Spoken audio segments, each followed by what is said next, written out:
반갑습니다. 오늘 목요 예배 가운데 하나님께서 우리에게 주신 말씀은 창세기 4장 1절부터 15절까지의 말씀입니다. 창세기 4장 1절부터 15절까지의 말씀입니다. 우리 다 차리셨으면 한 절씩 교독하시고 마지막 절은 합독하겠습니다. 아담이 그의 아내 하와와 동침하매 하와가 임신하여 가인을 낳고 이르되 내가 여호와로 말미암아 둔남하였다 하니라. 그가 가인의 하와가 아벨을 낳았는데 아벨은 양심을 자라고 가인은 용사하는 자였더라. 세월이 지난 후에 가인은 땅의 소산으로 제물을 삼아 여호와께 드렸고 아벨은 자기 고향의 첫 새끼와 그 기름으로 드렸더니 여호와께서 아벨과 그의 제물을 받으셨으나 가인과 그의 제물은 받지 아니하신지라 가인이 몹시 분하여 안색이 변하니 여호와께서 가인에게 이르시되 내가 분하여 하는 어찌 되며 안색이 변하는 어찌 되느냐. 내가 선을 행하면 어찌 낯을 들지 못하겠느냐. 선을 행하지 아니하면 죄가 눈에 엎드려져 있느니라. 죄가 너를 원하나 너는 죄를 다스릴지니라.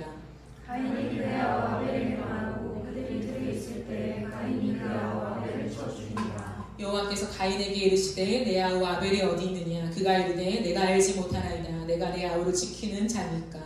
이르시되 내가 무엇을 하였느냐. 내 아우의 핏소리가 땅에서부터 내게 호소하느냐. 땅이 그 입을 벌려 내 손에서부터 내 아우의 피를 받았은즉 내가 땅에서 저주를 받으리니 내가 받을까라도 땅이 다시는 그 혈육을 내게 주지 아니할 것이요 너는 땅에서 피하면 유리하는 자가 되리라. 가인이 여호와께 아뢰되 내 죄벌이 지기가 너무 무거우니이다. 주께서 오늘 이 시간에서 나를 쫓아내시온즉 내가 주의 낯을 배우지 못하리니 내가 땅에서 피하면 유리하는 자가 될지라. 우리 나를 원하는 자마다 나를 죽이리이다. 함께 읽겠습니다. 여호와께서 그에게 이르시되 그렇지 아니하다. 가인을 죽이는 자는 벌을 7배나 받으리라 하시고 가인에게 표를 주사 그를 만나는 모든 사람에게서 죽임을 면하게 하시니라. 아멘. 오늘 말씀의 제목은 사랑의 꽃이 피는 일을 하라입니다. 우리 좌우로 함께 인사하겠습니다. 당신은 존귀한 사람입니다. 시작. 당신은 존귀한 사람입니다. 네. 여러분 존귀하신 분들입니다. 오늘 사랑의 꽃이 피는 일을 하라 라고 하는 제목으로 함께 하나님의 말씀을 나누도록 하겠습니다. 에덴 동산에서 아담과 하와가 쫓겨난 다음에 그들 사이에서 가인이 태어났어요. 그래서 하와는 그 아들을 보고 이렇게 말합니다. 하나님께서 나를 도우셨으므로 내가 아들을 얻었다. 그 이름이 가인이에요. 얻었다라고 하는 뜻이죠. 그런 다음에 또 가인의 아우 아벨을 낳게 됩니다. 그러면서 아벨은 양을 치는 사람이 되고요. 가인은 농사를 하는 사람이 되죠. 그리고 세월이 꽤 많이 흐른 것 같아요. 어느 날 가인과 아벨은 하나님께 예배를 드리게 되었습니다. 가인은 예배를 드리러 가기 위해서 땅의 소산 중에서 일부를 하나님께 가지고 나아갔고 아벨은 자신이 쳤던 양의 첫 새끼와 기름을 가지고 하나님 앞에 예배를 드렸습니다. 그런데 어찌된 일인지 여호와께서 아벨과 그의 제물은 반기시고 가인과 그의 제물은 반기지 않으셨어요. 그러니까 가인이 몹시 분하여 안색까지 변하게 됩니다. 얼굴빛이 변하게 된 거죠. 분명 가인과 아벨은요 자신의 직업상 적절한 예물을 드렸어요. 농부였던 가인은 당연히 땅의 소산물을 하나님께 드렸고 목자였던 아벨은 자신이 키운 양의 첫 새끼와 그 기름을 하나님께 드렸다는 것이죠. 그렇다면 왜 하나님은 아벨의 제물은 반기시고 가인의 제물은 반기지 아니하셨을까요? 그 차이는 제물을 바친 예배자들에게 있었습니다. 오늘 우리가 읽은 창세기 4장 4절 5절 말씀을 세번역으로 한번 보실까요? 세번역으로 보시면 이렇게 번역되어 있습니다. 아벨은 양떼 가운데서 맛배, 첫 새끼라는 의미입니다. 맛배에 기름기를 바쳤다. 주님께서 아벨과 그가 바친 제물은 반기셨으나 가인과 그가 바친 제물은 반기지 않으셨다. 그래서 가인은 몹시 화가 나서 얼굴빛이 달라졌다라고 번역하고 있습니다. 지금 무엇일까요? 아벨과 그가 바친 제물, 가인과 그가 바친 제물을 함께 묶어서 주님이 얘기하고 있다는 거죠. 하나님 보실 때에 예물과 예물을 드린 예배자를 분리해서 말할 수 없다는 거죠. 예배자의 마음과 자세가 예물의 가치를 결정하게 된다라는 거예요. 그런데 이 사건을요, 나중에 되어서 신약의 히브리서에 가면 믿음장이라고 알려진 11장에 아벨의 이야기가 나옵니다. 그 아벨의 이야기는 바로 이 예배를 드린 이 장면을 가지고 말하고 있죠.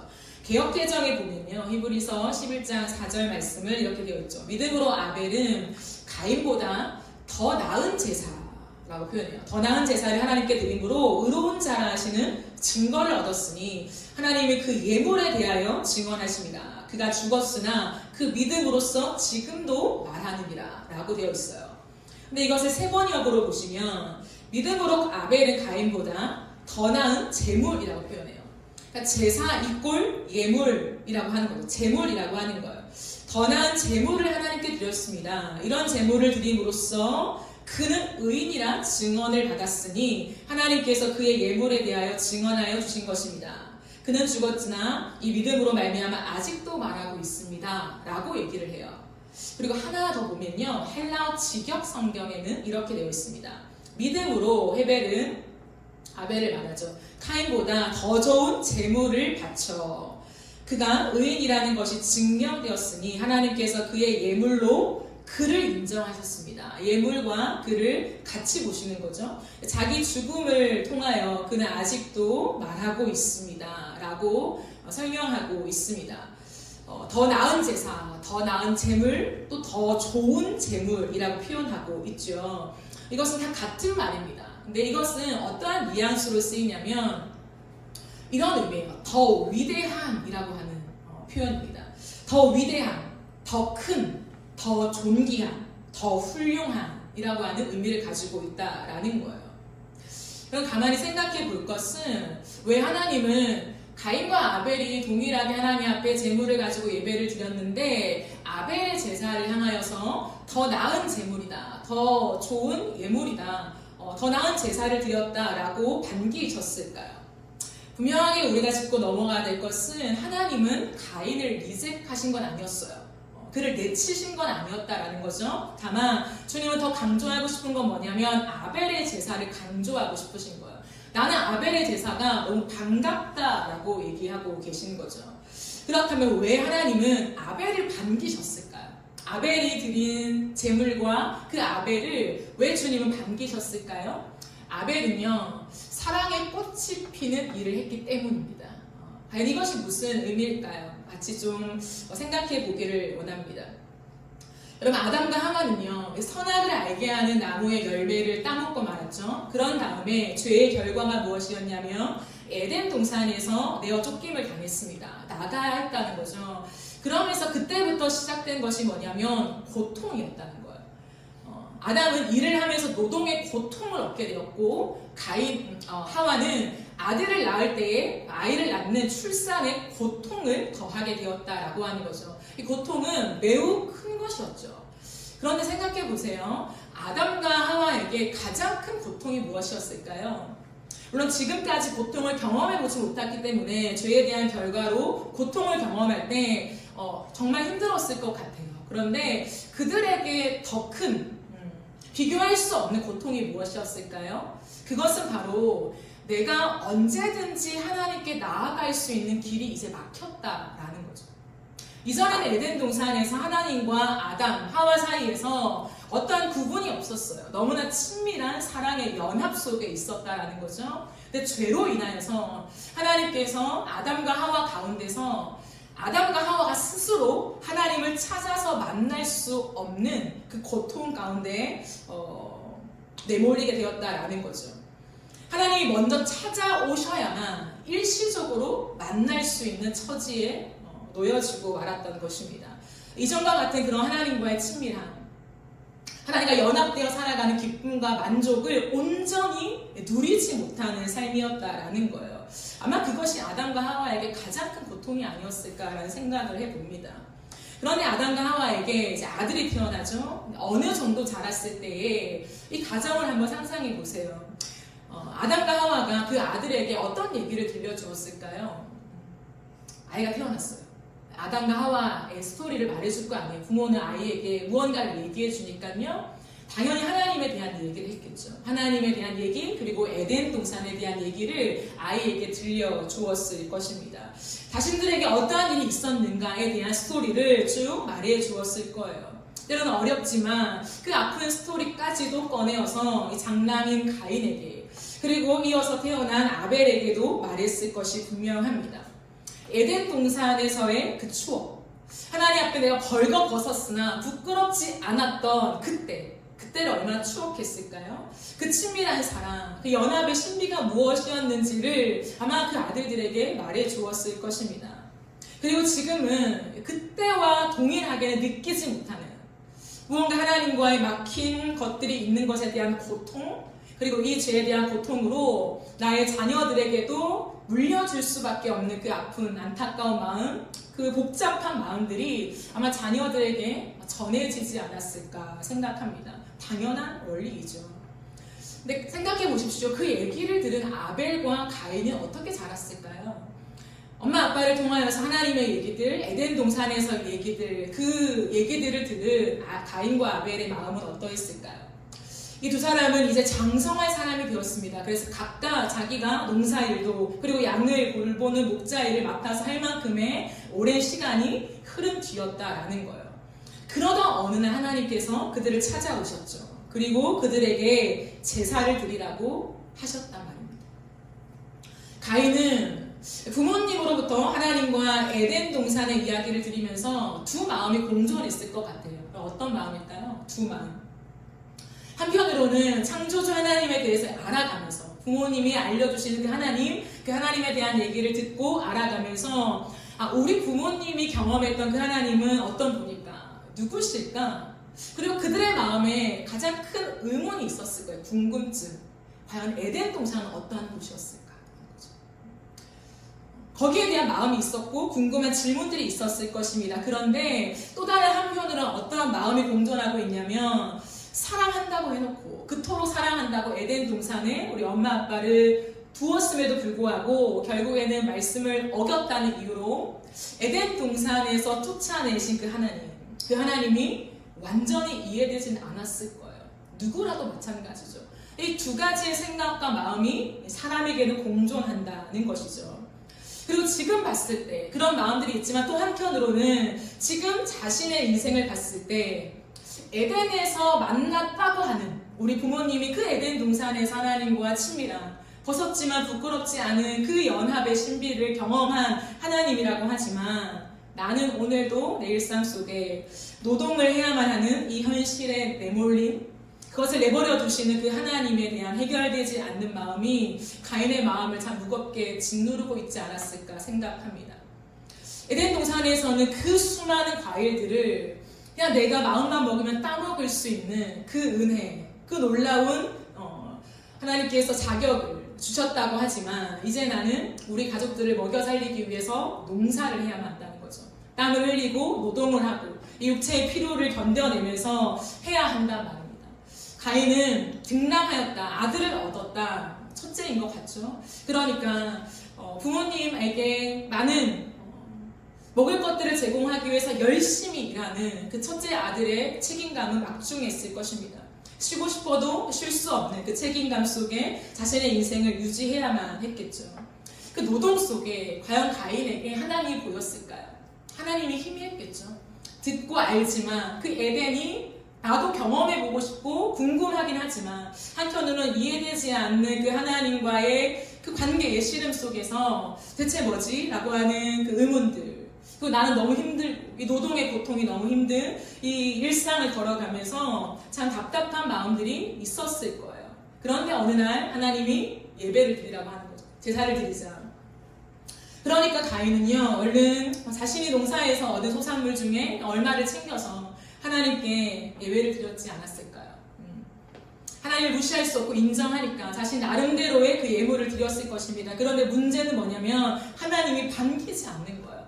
그래, 모두 해결되지 않는 마음까지도 내가 추스르고 어쨌든 하나님께 예배를 드리기 위해서 내가 열심히 땀을 흘려 수확한 이 수확물 중에 얼마를 하나님께 가지고 왔는데 왜 하나님은 내 예배를 받지 않는단 말인가? 라고 하는 그 문제에 직면하게 되죠. 내 애물을 기뻐하지 않는 하나님, 그러니까 너무 화가 나서 참지 못한 그 억눌렸던 분노가 터져버리는 것입니다. 하나님에게 그 얼굴빛을 바꾸는 것에 감출 수가 없어요. 낯빛이 변하게 되었습니다. 가인의 스토리죠. 반면에 아벨은 어땠을까요, 여러분? 똑같았을 거예요. 부모로부터 하나님과 에덴 동산의 이야기를 들었겠죠. 그것들을 쭉 들어오면서 자랐던 아벨에게 두 마음이 공존했을 거예요. 똑같이 과연 우리 아빠 엄마가 만난 하나님은 누구실까? 그 에덴은 어떤 곳일까? 근데 또 한편의 마음에는 그러나 그 말씀을 어겼다는 이유 하나만으로, 그 열매를 따먹었다는 이유 하나만으로 어찌 이렇게 에덴에서 쫓아낼 수 있는가? 어찌 이런 고통이 우리에게 올 수 있는가? 그 하나님을 사랑의 하나님이라고 할 수 있는가? 라고 하는 그 두 가지의 공존된 마음들이 아벨에게 동일하게 저는 있었다고 생각합니다. 아벨의 일상도 만만치 않죠, 여러분. 그때까지는요, 육식을 먹지 않았다고 해요. 그때 돌아가고 싶지 않죠. 고기를 먹을 수 없었대요. 채소만 먹었다는 거죠. 그렇기 때문에 기록에 보면 어쩌면 가축을 이렇게 돌보는, 키우는 이 아벨의 직업보다 가인, 직접적으로 우리가 먹을 수 있는 그 일들을 생산해내는 가인의 직업이 훨씬 더 중요하게 여겼다라고도 해요. 그만큼 아벨은요, 조금은 형에게 눌려있는, 그러나 자신이 맡겨진 양을 치는 일에 집중하며 자신의 일상을 여전히 살아왔겠죠. 그 양 가죽으로 옷을 만들어 입었지 않겠습니까? 그런데 여러분, 그런 일상 속에서 묵묵히 양을 지키고 있을 때 노동이 너무 힘들긴 하죠. 그러나 키우는 맛이 있잖아요. 그 양떼를 지키면서 어떤 마음을 가졌을까요? 때로는 그 양이 자신의 친구가 되어주기도 하고, 자신이 할 수 있는 그 하소연들을 양에게 하기도 하고, 그러면서 그 양에게 자신의 마음이 들어가서 마치 자식을 키우는 것처럼 그러한 무언가 경험할 수 없는 사랑과 마음들을 아벨은 경험했지 않을까 생각을 해봅니다. 그런데 어느 날 그 에덴 동산에서 죄를 지은 자신의 부모를 내쫓고 내보낼 때에 가죽옷을 입히신 하나님은 어떤 마음이었을까? 라고 하는 그 질문에 부딪히지 않았을까요? 왜 하나님은 우리 엄마 아빠에게 가죽옷을 지어 입혀 보냈을까? 그 가죽옷은 무엇이었을까에 대한 질문이요. 죄를 지은 우리 부모님에게 가죽옷을 지은 하나님의 마음이 궁금하다. 왜 그러셨을까? 나에게 이 양은 너무 중요한데, 너무 소중한데, 어쩌면 키우면 키울수록 이 양은 내 생명과도 같은데, 누구에게 빼앗기고 싶지 않은 나의 생명인데, 그렇게 애지중지 키운 양이잖아요. 그때 아마 아벨은 조금씩 그 에덴에서 물론 여러 가지 일들이 있었지만 가죽옷을 지어 입히신 그 하나님의 사랑을 깊이 묵상하지 않았을까 생각합니다. 하나님은 어쩌면 내가 양을 내 목숨처럼 생각하는 것처럼 주님은 자신의 목숨을 내어주는 그 마음으로 우리 부모님에게 가죽옷을 지어 입히셨던 건 아닐까? 다 이해할 수 없고 하나님에 대한 여러 가지 의문들이 쌓여가지만 그래도 우리 부모님에게 가죽옷을 지어 입히신 그 하나님의 사랑은 진짜 사랑이 아니었을까? 우리 부모님을 진짜 사랑하신 하나님의 마음이 아니었을까? 그리고 그렇다면 그 하나님은 나도 사랑하실 거야 라고 하는 그 마음이죠. 그 마음을 가지고 하나님의 사랑을 묵상했던 아벨에게 제사를 지내는 기회가 온 것이죠. 그때 아벨의 마음은 어땠을까요? 내가 그 하나님께 예배를 드리러 간다니, 그 하나님을 만나러 갈 수 있다니 라고 하는 그 마음속에요, 신중하게 양을 고르고 또 골랐을 것 같아요. 어떤 양을 드리면 좋을까? 어떤 양이어야 할까? 자신이 가장 아끼는 양들을 점점 보게 되었을 것 같아요. 하나님을 향한 마음들, 예배에 대한 흥분들, 기대감으로 사로잡혀서 나에게 가장 귀한 양이 어디 있나? 그랬을 때 내가 가장 내 삶을 다해서 애지중지 키운 그 양이 얼마 전에 첫 새끼를 낳은 거죠. 그래, 이 새끼다. 이 새끼 양을, 가장 중요한 소중한 이 새끼 양을 하나님께 드려야지. 하나님 받으실까? 내 양을 기뻐하실까? 내 예배를 기다리실까? 이런 마음으로 예배의 자리로 가지 않았을까? 아벨의 마음에는 어쩌면 하나님께 정말 드려도 아깝지 않을 그 마음, 오늘 우리가 찬양으로 고백할 듯이 그 아깝지 않은 그 마음으로 하나님 앞에 정돈된 마음으로 가장 깨끗한 마음으로 자신의 양을 그 새끼와 기름을 준비하여서 하나님께 예배를 드렸다고 생각합니다. 이런 아벨의 마음과 태도가 하나님이 보시기에 어떤 예배였냐면 더 위대한 예배다, 더 존귀한 예배다, 더 나은 예배다, 더 좋은 예배다라고 하셨다라는 거죠. 한마디로 말하면 뭘까요? 하나님이 반기시는 예배라는 거. 하나님 반가워하시는 예배, 너무 좋다라고 환영하시는 그 예배가 되었다라고 하는 거예요. 무엇을 말하는 걸까요? 하나님은요, 우리가 사랑의 꽃이 피도록 물을 주는 일을 하기를 원해요.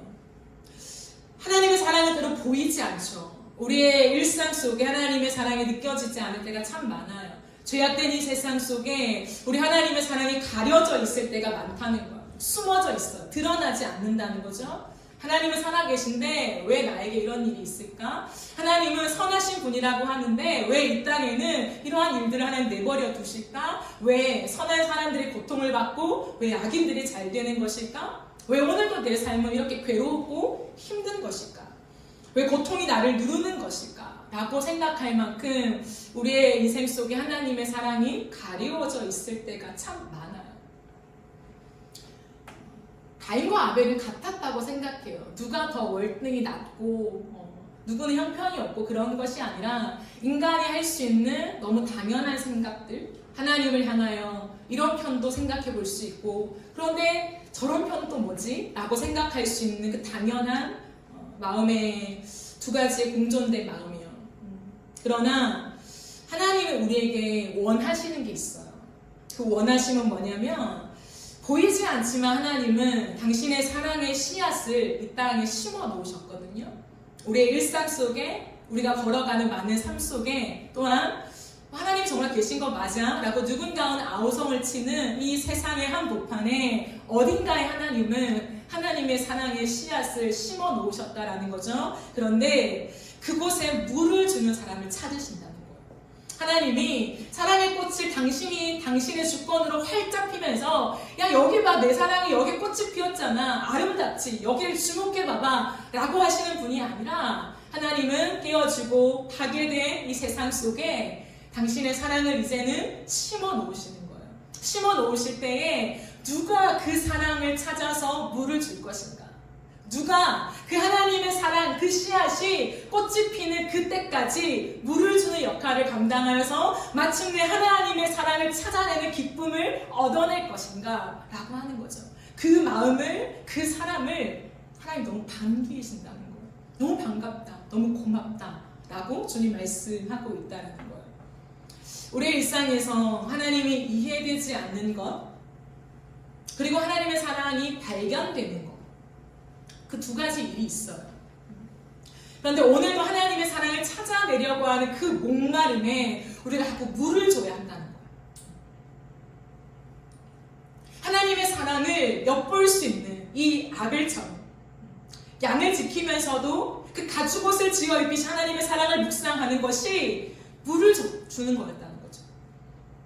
많은 것들이 있죠. 왜 선악과를 만드셨을까? 왜 내쫓으셨을까? 하나님의 사랑은 뭘까? 뭘 기대하시는 걸까? 많은 것들이 있지만 아벨이 선택한 건 뭐냐면, 그래 많은 것들이 있지만 가축옷을 치어 입히신 그 하나님의 마음을 묵상하며 물을 주는 일들을 계속하다 보니까 그 속에서 하나님의 사랑의 꽃이 피어서 하나님은 사랑이시구나. 내가 다 알 수 없지만 우리 하나님은 우리 부모님을 분명 사랑하셨어. 그리고 우리 부모님 사이에 태어난 나 또한 사랑하셔.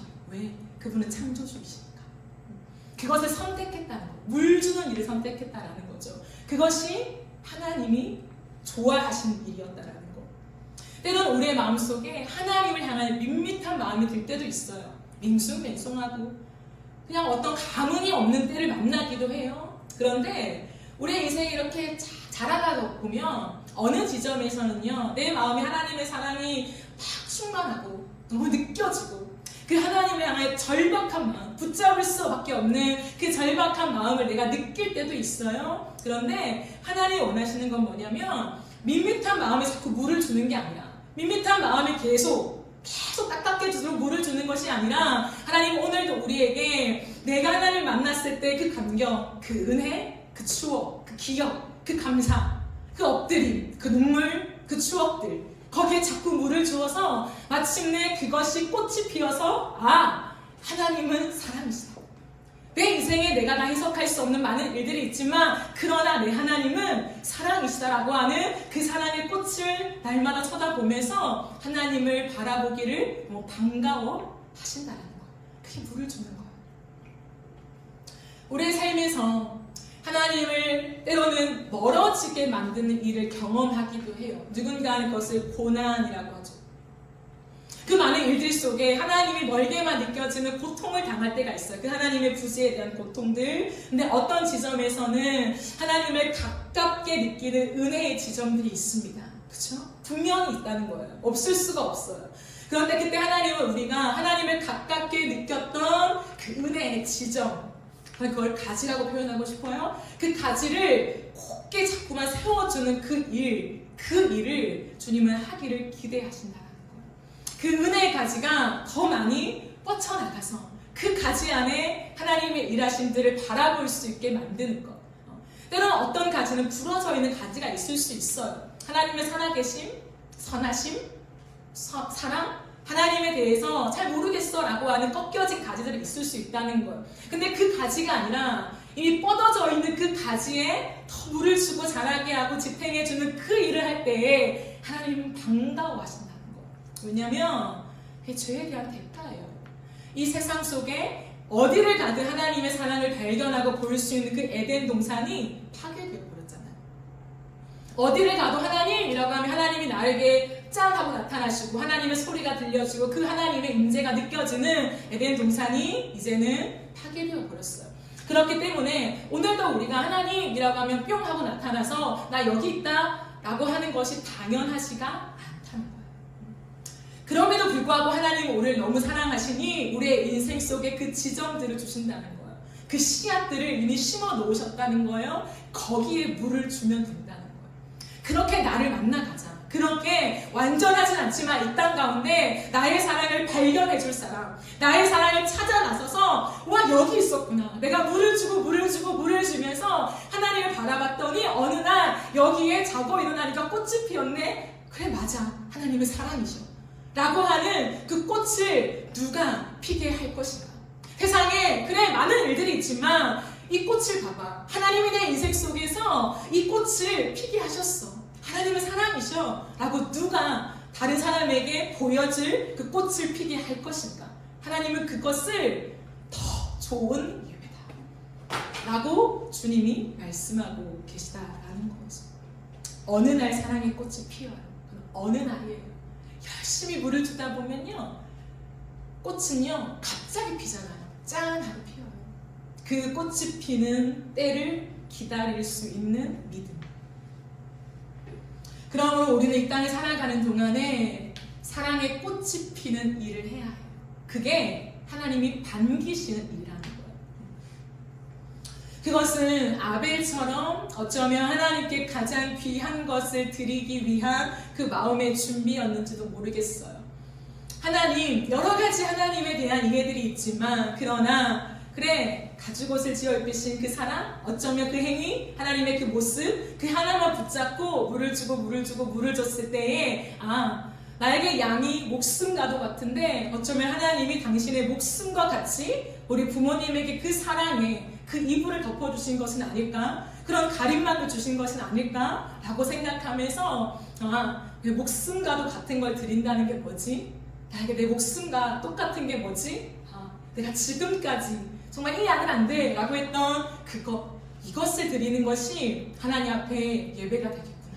하나님이 어쩌면 이것을 가장 즐거워하겠구나 라고 생각하며 준비하며 살아가는 그 삶이 하나님 앞에 예배가 되는 것이 아닌가 생각해요. 그것은 누군가에게는 양이 될 수 있고 누군가에게는 곡식이 될 수 있죠. 저는 가인도 똑같은 기회를 받았다고 생각해요. 똑같이 양은 아니지만 곡식을 키우는 농부의 마음을 가지면서 하나님의 사랑을 어쩌면 발견할 수 있었다고 저는 확신해요. 그러나 거기에 물을 주지 못했던 거죠. 하나님 앞에 우리의 가장 좋은 것을 드린다라고 하는 것은 양이 될 수 있고 곡식이 될 수 있고 또 다른 무언가가 될 수 있지만요, 가장 중요한 건 뭐냐면 나를 드리는 거예요. 나의 존재를, 나를 주님께 드리는 거. 하나님, 나를 받으소서라고 하는 고백이죠.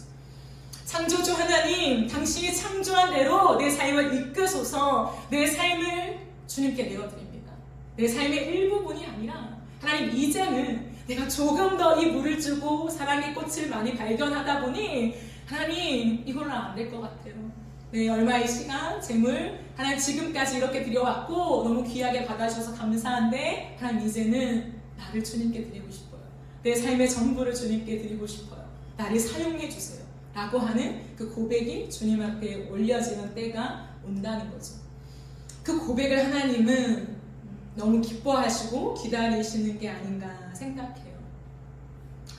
여러분, 저는 아담의 이 가족을 묵상하면서 가인을 묵상하게 됐어요. 가인이 궁금해지더라고요. 그런데 하나님은 가인을 너무 사랑하셨어요. 왜냐하면 가인이 안색이 변했을 때 있잖아요.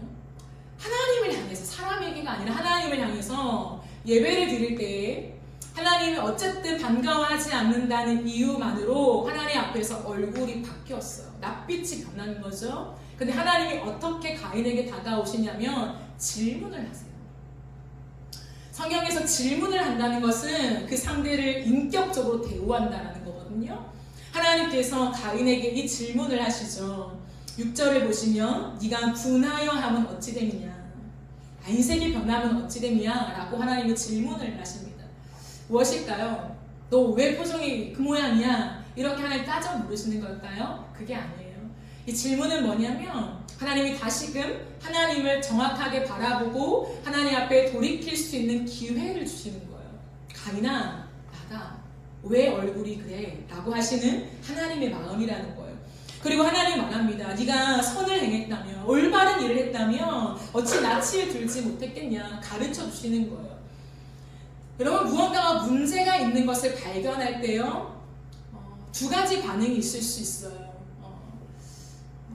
문제가 있는 거에 대해서 화를 낼 수도 있고요, 문제를 다른 자리로 교정하기 위해서 내 마음을 틀 수도 있는 거예요. 가인은 뭐였냐면 자신의 문제를 지적하자 그 마음속에요, 안색이 변해버렸고 계속 그 길로 걸어가는 거예요. 저는 그것을 물을 주는 거라고 생각하거든요. 하나님이 계속 나쁜 것에 물을 주는 거예요. 근데 하나님 뭐냐면 기회를 주셨어요. 그때 가인은요, 하나님 앞에 내가 왜 올바르지 못했다고 하시지? 왜 아벨이 더 나은 제사라고 하실까? 무엇이 문제일까? 아벨은 어떻게 예배를 드린 걸까? 하나님, 그럼 제가 아벨한테 물어보고 올게요. 근데요, 가인은 그런 마음을 품지 못했어요. 아벨에게. 아벨도 보기 싫었거든요. 하나님이 어쩌면 가인에게 그 말씀을 하시는 게 아닌가 생각해요. 가인아, 너의 마음을 다스려라. 가인아, 나는 너의 생각보다 훨씬 더 큰 하나님이다. 이 세상이 나를 다 설명할 수 없단다. 아벨처럼 사랑에 집중해보지 않겠냐? 아벨처럼 사랑을 선택해보지 않겠냐? 그리고 사랑을 준비해보지 않겠냐? 나는 너의 마음을 알고 있다. 그러면 그곳에서 내 사랑의 꽃이 피어날 것이다 라고 주님이 가르쳐 주신 게 아닌가 생각해요. 왜냐하면 그 뒤에 그렇게 말하죠. 가인아, 이 마음을 다스려라. 죄가 문 앞에 있다. 그러나 너는 마음을 다스려라. 죄가 너를 삼킬 수도 있다. 곧이어 아벨을 향한 그 분노가 터질 것을 어쩌면 주님이 아시고, 가인아, 너의 마음을 들여다봐. 나는 마음을 본 하나님이야 라고 힌트를 주신 것이 아닌가 생각합니다. 그러나 안타깝게도 가인은 하나님이 반기시는 아벨의 제사에 관심이 없었어요. 화가 날 뿐이죠. 왜 내 예배를 받지 않는 거야? 왜 나에게 뭐가 잘못이 있다는 거야? 그러니까 아벨이 더 미워지는 거예요. 항상 일상에서 양이나 치면서 노래나 흥얼거리는 그 아벨이 꼴보기가 싫고 얄미운 거예요. 그러니까 결국에는 하나님은요, 가인에게 다가오셔서 기회를 주셨지만 가인은 아벨을 유인하죠. 잠깐 우리 둘러 갈래? 나와봐. 형이 부르잖아. 데리고 가서 아벨을 죽여버리죠. 끔찍한 살인으로 이어지고 맙니다. 근데 놀라운 건 뭐냐면 하나님은 그때도 가인을 포기하지 않으세요. 여호와께서 다시 한번 가인에게 질문하세요. 가인아, 이 아벨이 어디 있느냐라고 질문하세요. 그건 뭐냐면 하나님 앞에 이실직고하고 너의 마음을 토로하라는 거예요. 다 하나님 앞에 고백하라는 거예요. 그러니까 다 아시면서도 어디 있냐라고 물으시는 거예요. 마치 아담에게 아담아 네가 어디 있냐라고 물으시는 것처럼 기회를 주시는 거죠. 내가 먼저 얘기를 꺼낼 수 있도록. 하지만 가인은 그의 완고한 마음을 끝끝내 꺾지 않아요. 이렇게 말하죠. 내가 알지 못합니다. 내가 내 아우를 지키는 자입니까? 라고 하나님께 오히려 대꾸하죠. 그의 마음에 있는 분노가 삭혀지지 않는 거예요. 하나님을 향한 분노, 아벨을 향한 분노. 왜 아벨의 예배만 담기시지? 라고 하는 그 분노가 가셔지지 않는 거예요. 그러니 하나님이 네가 뭘 했냐? 네 아우의 핏소리가 땅에서 내게 호소하고 있다 라고 말해요. 그럼 다 힌트죠. 무엇일까요? 아벨의 죽음은 끝이 아니라는 거예요. 너는 아벨을 죽였지만 아벨은 지금 내 곁에 있다. 가인은 여전히 자신에게 집중을 하고 있습니다. 항상 자신이었어요. 자신의 생각, 자신이 느끼는 것, 하나님이 왜 나에게 모든 게 자신에게 집중되어 있었다라는 거예요. 그러니까요, 마지막에도 이 말을 해요. 하나님이 그에게 벌을 주시자. 이렇게 말하죠. 하나님, 이 형벌은 너무 무거워요. 너무 무겁습니다. 오늘 이 땅에 저를 쫓아내시면 전 어떻게 합니까? 누군가가 나를 해하면 어떻게 합니까? 전 죽임을 당하고 말 것입니다. 죽음을 두려워하죠. 너무 이기적인 마음으로 가는 거예요. 자신은 아벨을 죽여놓고 자신은 회개도 하지 않고 잘못을 뉘우치지도 않고 자신의 생명을 보존하기 위한 생각만 하는 거죠. 근데요, 하나님 앞에 하나님 저 무서워요. 어떻게 하라는 거예요? 저를 그냥 내쫓으시면 어떻게 합니까? 누군가가 날 죽이면 어떻게 합니까? 라고 했을 때에 하나님 어떻게 하십니까? 너의 모습과 똑같아. 너 어쩔 수 없어. 내가 몇 번이나 기회를 줬잖아 라고 말하지 않고 그의 이마에 표를 주세요. 그래 가인아, 아무도 너를 건드리지 못하게 내가 표를 주마. 가인의 마지막은 무엇일까요? 하나님에게서 그 표를 챙겨서 떠납니다. 너무 안타까운 모습이라는 거예요. 하나님에게서 필요한 것들을 챙기고 그 자리를 떠났다라는 거예요. 하나님은 가인을 사랑하셨습니다. 너무나도 사랑하셨어요. 아벨을 차별하여 더 선대하신 것이 아니었습니다. 동일한 기회를 주었고 어쩌면 더 유리한 조건이었다라는 거죠. 그러나 가인이 그런 하나님의 마음을 알지 못했다는 거죠. 아니 궁금해하지도 않았다는 거죠. 자신의 생각, 자신이 가진 어떤 책임감, 이 많은 것들에 묶여서 하나님을 하나님대로 바라보지 못한 모습들이 있었다라고 생각합니다. 이 부분들에 대해서 1호16 교회를 담임하고 계시는 이상준 목사님께서 쓰신 글이 있어요. 책이 있습니다. 그 책에 이런 말씀을 하시더라고요. 이 가인에 대한 묘사가 굉장히 디테일해요. 근데 제가 굉장히 공감합니다. 근데 마지막 쯤에 이런 말씀을 하세요. 어쩌면 하나님께서 가인에게 주신 하나님과 가인의 관계를 한 번 더 얘기하면서 주신 것이 무엇일까? 기대하신 것이 무엇일까? 라고 했을 때 가인의 입장은 그래요. 사방이 막힌 거잖아요. 하나님을 앞에서 여러 가지 생각들을 가지고 지금까지 쫓아왔지만 해결되지 않는 많은 것 속에 여러 가지 책임감도 있을 수 있고 이 많은 삶의 시름 속에서 사방이 다 막힌 것 같은 그러한 때를 가인은 걸어가고 있다는 거예요.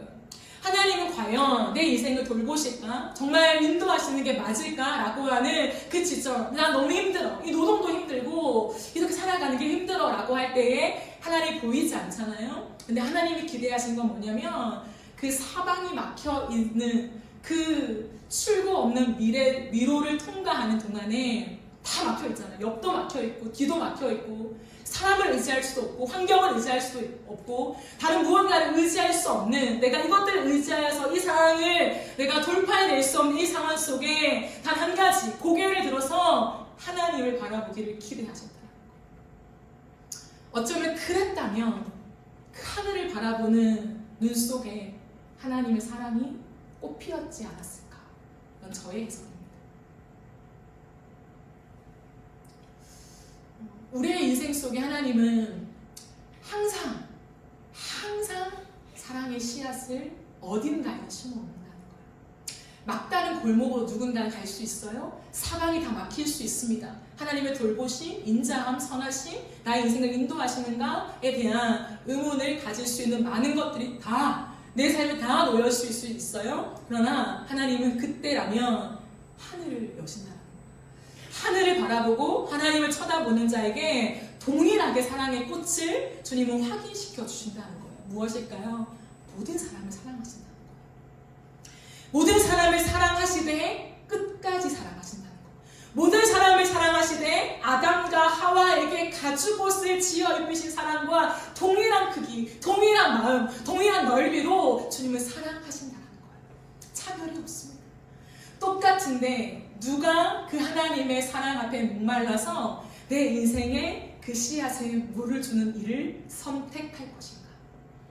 누가 메마른 척박한 밋밋한 마음에 물을 주면서 하나님께 더 멀어지는 것이 아니라 누가 하나님 앞에 조금씩 발견되는 그 사랑에 물을 주고 물을 주면서 마침내 그 사랑에 꽃을 피는 놀라운 기쁨과 감격을 경험하며 인생을 누리며 살 것인가?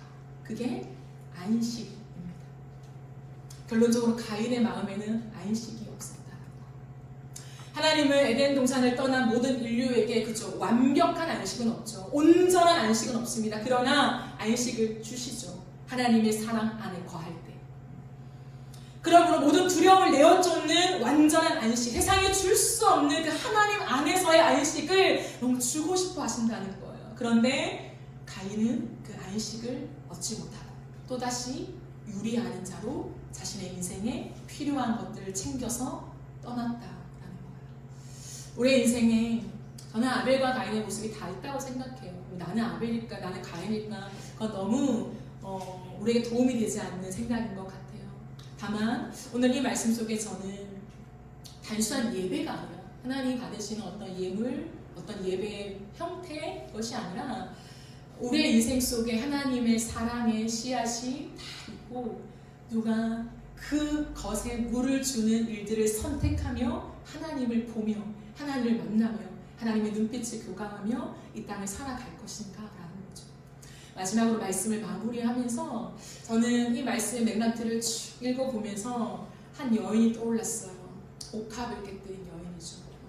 오늘 찬양에 참 많이 놀랐는데 제가 말씀을 준비하면서 가장 마음에 왔던 찬양이 내 삶을 깨뜨립니다 라는 찬양이었어요. 그 누구도 그 여인의 마음을 몰랐지만 그 여인은 한 가지 일을 한 거죠. 한 가지 일. 그 한 가지 일이 뭘까요? 가장 아름다운 일을 한 거예요. 주님이 너는 가장 좋은 일을 했다고 칭찬하잖아요. 가장 너만 정답이야 라고 말한 게 아니라 너는 가장 아름다운 일. 참 내가 좋아하는 일을 했구나. 나 하나님 마음에 쏙 드는 일을 했구나. 그 칭찬이거든요. 그 칭찬은 무엇일까요? 하나님 앞에 아낌없이 나의 가장 귀한 것을 드리고 싶은 그 마음. 하나님 이것을 받으소서. 내가 하나님을 다 알 수 없지만 그러나 내게 당신은 선하신 분이에요. 사랑이십니다. 그 주님 앞에 하나님 나의 가장 귀한 것을 하나님 깨뜨리며 주님께 나아갑니다 라고 했던 그 마음. 그 마음을 하나님 예배로 받으시고 참 좋은 일, 참 아름다운 일을 했다 라고 극찬을 하시지 않습니까? 그거인 것 같아요. 오늘 살아가는 저와 여러분의 인생 속에 하나님을 어찌다 해석할 수 있겠습니까? 어떠한 신학 안에 하나님을 다 담아낼 수 있겠어요? 얼마나 많이 공부하면 하나님을 어느 정도 알 수 있다라고 말할 수 있겠습니까? 그런 사람은 한 명도 없어요. 다만 하나님은 지점마다 우리의 인생 속에 하나님의 사랑을 발견하며 그 사랑의 꽃을 피우는 그 은혜, 그 감격, 그 기쁨으로 오늘 또 내 삶을 깨뜨리며 당신 앞에 하나님 내 삶을 드려요. 가장 좋으신 주님 앞에 나의 가장 귀한 것을 드립니다 라는 고백을 하는 거예요. 그 고백이 성장하고 성숙하면 할수록 우리는 마침내 하나님 나를 드립니다 라는 고백으로 나아가게 된다는 거예요. 그게 나의 생명을 드리는 거예요. 다른 말로 하면 내가 죽어지는 거죠. 하나님 내가 원하는 생각 속에 하나님께 좋은 것 드립니다. 그것을 넘어서 이제는 하나님 당신이 가장 원하는 것은 나인 줄 압니다. 하나님 나의 삶을 내 모든 생명을 주님의 나라를 위하여 드립니다. 하나님 이 땅 가운데 파괴되어서 하나님의 사랑을 발견하지 못하는 이 땅 가운데서 내 삶을 하나님 사용해 주세요. 그래서 이 땅에서 많은 사람들이 내 삶에서 사랑의 꽃이 피는 것을 통하여서 하나님을 만나게 하시고, 하나님 너무 선하신 분이라고 그 마음의 상처들이 치유되게 하시고 회복되게 하시고 다시 하나님께 달려오고 싶은, 안기고 싶은 하나님 그 마음의 회복이 일어날 수 있도록 나를 사용해 주세요. 나 기꺼이 주님과 함께 내 삶을 아까워하지 않고 드리며 이 마지막 경주를 달려가겠습니다. 고백이 저와 여러분에게 살아있는 고백이요, 가슴으로부터 터져나오는 진실한 고백이 되어지기를 간절히 바라고 소망합니다. 우리 함께 찬양하고 기도하는 시간을 가지겠습니다. 사랑스러운 주님 음성, 당신 곁에 가까이 이끄시네. 주님 사랑을 나누며 그 아름다우신 나누기 원하네. 사랑스러운 주님 음성, 당신 곁에 가까이 이끄시네. 주님 사랑을 나누며 그 아름다우신 나누기 원하네. 예수 내 선하신 목자, 내 선하신 목자, 나의 앞길 가시네. 예수 신실하신 주께 내 삶을 드립니다. 사랑스러운 주님 음성, 사랑스러운 주님 음성, 당신 곁에 가까이 이끄시네. 주님 사랑을 나누리며 그 아름다우신 나누기 원하네. 예수 내 선하신 목자, 내 선하신 목자, 나의 앞길 하시네. 예수 신실하신 주께 내 삶을 우리 한번 더 고백합시다. 예수님 내 선하신 목자 되십니다. 예수 내 선하신 목자, 나의 앞길 잘하십니다. 예수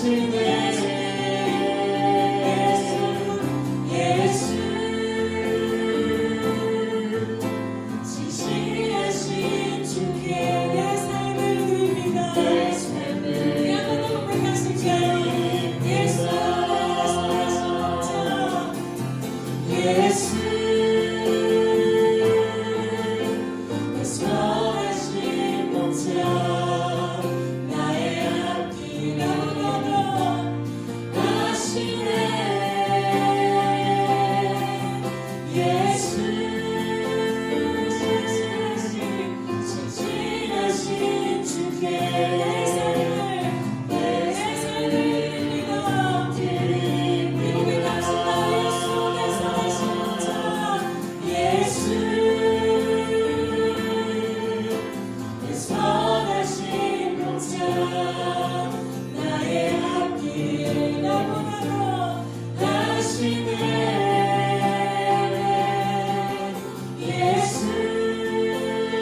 받아주소서.